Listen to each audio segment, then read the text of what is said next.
நண்பர்களுக்கு வணக்கம். இன்றைக்கி பார்த்திங்கன்னா ஊருக்கு வந்துவிட்டோம். கொஞ்சம் செடிகள்லாம் பார்த்துட்டு போகலான்னு சொல்லி. இப்போ போன வாரம் ஃபுல்லாக பார்த்திங்கன்னா ஒரு 2-3 நாள் நல்ல மழை. அதனால் தண்ணியோட இதுக்கு எதுக்குமே வரவே இல்லை. அதனால் சரி இன்றைக்கி வந்து தண்ணியும் போட்டு விட்டுட்டு செடியெல்லாம் எப்படி இருக்குன்னு பார்த்துட்டு போகலான்னு வந்தோம். மழை பெஞ்சதுக்கு அதுக்கும் தோட்டமே பார்த்திங்கன்னா நல்லா பச்சை பசேல் இருந்தது. கொடிக்காய்கள்லாம் பார்த்திங்கன்னா நிறைய பிஞ்சு விட்டுருக்கு. ஆனால் பிஞ்சுகள்லாம் பார்த்திங்கன்னா காயாக இறங்க மாட்டேங்குது. வெயில் அதிகமாக இருக்கிறதுனாலே என்னன்னு தெரியல. இப்போ மழைக்கு எப்படி காய் இறங்குதுன்னு பார்க்கலாம். இது பார்த்திங்கன்னா ஸ்டார் ஃப்ரூட்டு, அப்புறம் மாமரம், வேப்ப மரம், இது சப்போட்டா இதெல்லாம் சேர்ந்து நிற்கிறதுனால இந்த இடமே பார்த்திங்கன்னா பச்சை பசேல்லாம் அவ்வளோ சூப்பராக இருக்குது. தண்ணி போடலைங்கிறதுனால நம்ம தொட்டியில் பார்த்திங்கன்னா தண்ணி வந்து ஃபுல்லாக இருக்குது. இந்த தண்ணி பார்த்திங்கன்னா தெரு பைப்பு, திருநெல்லியில் தண்ணி வரும் இல்லையா, அது வந்து நாங்கள் வந்து இந்த தொட்டியில் தான் ஃபில்லப் பண்ணி அப்புறம் இதில் மோட்ரு வச்சுருக்கோம். இந்த மோட்ரு மூலமாக தான் நம்ம செடிகளுக்கெல்லாம் போடுவோம்.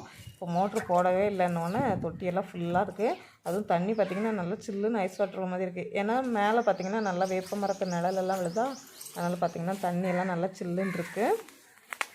நல்லா இப்போ அடிக்கிற மே மாதம் வெயிலுக்கும் அதுக்கும் நல்லா நம்ம மரத்துக்கு இடையில பார்த்திங்கன்னா அவ்வளோ நிழல் விழுது. செம்ம சூப்பராக இருக்குது. அப்படியே மரத்துக்கு இடையில போய் நிற்கும்போது செம்ம ஜில்லுன்னு இருக்குது. மரத்துக்கு கீழே பார்த்திங்கன்னா கொஞ்சம் வெட்டி போட்ட கொப்புகள் எல்லாம் கிடக்கு. அதெல்லாம் பார்த்திங்கன்னா இனிமேல் தான் எடுத்து க்ளீன் பண்ணணும். ஏன்னா நெக்ஸ்ட் வீக் பார்த்திங்கன்னா, அதாவது வர ஞாயிற்றுக்கிழமை எங்கள் அத்தைக்கு வந்து சாமி கும்பிடுதோம். அதனால் பார்த்திங்கன்னா ஃபுல்லாக வீடு ஃபுல்லாக க்ளீன் பண்ணுவோம். அப்போ பார்த்திங்கன்னா தோட்டத்தையும் சேர்ந்து நல்லா க்ளீன் பண்ணிடலான் இருக்கோம். இந்த செம்பருத்தி மரம் வச்சு பார்த்திங்கன்னா ரொம்ப வருஷம் ஆச்சு. நிறைய டைம் வெட்டியுமே விட்டுட்டோம். இப்போ தான் பார்த்திங்கன்னா கொஞ்சம் ஓரளவு சைஸாக வந்திருக்குது. நல்லா அந்த வேப்ப மரம் அதுக்குள்ளே இடைஞ்சலாக நின்னாலுமே பூ பார்த்திங்கன்னா நிறைய பூத்துக்கிட்டே இருக்குது. இது பார்த்திங்கன்னா ஒரு நாட்டு எலுமிச்சை வெரைட்டி. போன வருஷம் கூட ஒரு 4-5 காய் காய்ச்சிது. இந்த வருஷம் இந்த ஒரே ஒரு காய் தான் காய்ச்சிருக்கு. நல்லா ஒரு சைஸாக இருக்குது. ஆனால் இன்னும் பழுத்த ஒன்று உங்களுக்கு காமிக்கிறேன். இது பார்த்திங்கன்னா ஸ்டார் ஃப்ரூட் வந்து இப்போ சீசன் இல்லைன்னு நினைக்கிறேன். இப்போ தான் 1-2 காய் அங்கங்கே காய்ச்சிட்ருக்கு. ரொம்ப காய்க்கலை. இப்போ கொஞ்ச நாளைக்கு முன்னே ஒரு சீசனில் நிறைய காய் இருந்தது. பாருங்கள் மரமெல்லாம் பச்சை பசேல்னு இருக்குது.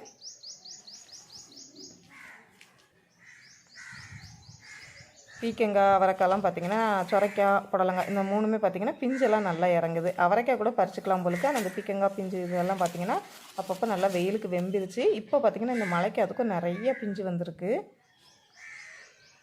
பூக்கள்லாம் பாருங்கள், அவரைக்காவில் சூப்பராக பூத்துருக்கு.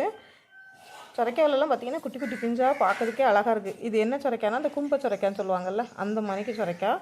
பிஞ்செல்லாம் நிறைய இறங்குது. காய் பார்த்திங்கன்னா வரவே மாட்டேங்குது. பிஞ்சாக இருக்கும்போதே வெந்து போயிடுது. புடலங்காய் இன்னும் ஒரு பிஞ்சு கூட நான் பார்க்கவே இல்லை. ஆனால் அவரைக்காய் பார்த்திங்கன்னா செடி வந்து நிறைய நோய் தாக்குதல் இருந்தாலுமே பார்த்திங்கன்னா காய் வந்து நல்லா கொத்து கொத்தாக காய்ச்சிட்ருக்கு. இந்த நோய் தாக்குதல் மட்டும் இல்லைன்னு வச்சுக்கோங்களேன், அவரைக்காய் நிறைய காய் பிடிக்கும். இப்போ பார்த்திங்கன்னா இதில் இருக்க பிஞ்சு அவரைக்காய் மட்டும் பறிச்சுட்டு கொஞ்சம் முத்துன மாதிரி இருக்கும்ல, அந்த அவரைக்காயெல்லாம் பார்த்திங்கன்னா விதைக்காக விட்டுற போகிறேன்.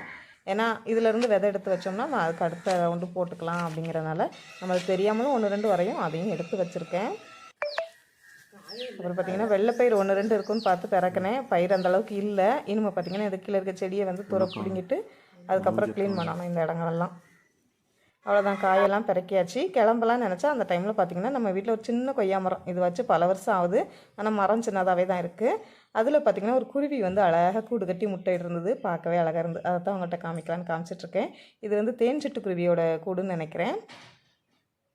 இனி வந்து இந்த தோட்டம்லாம் க்ளீன் பண்ணுவேன். அதை க்ளீன் பண்ணுற வீடியோலாம் பார்க்கலாம். இந்த வீடியோ பார்த்திங்கன்னா நான் இதோட முடிச்சுக்கிறேன். இந்த வீடியோ பிடிச்சிருந்துச்சுன்னா என்னோட சேனலை சப்ஸ்கிரைப் பண்ணி லைக் பண்ணி ஷேர் பண்ணுங்கள். தேங்க்யூ.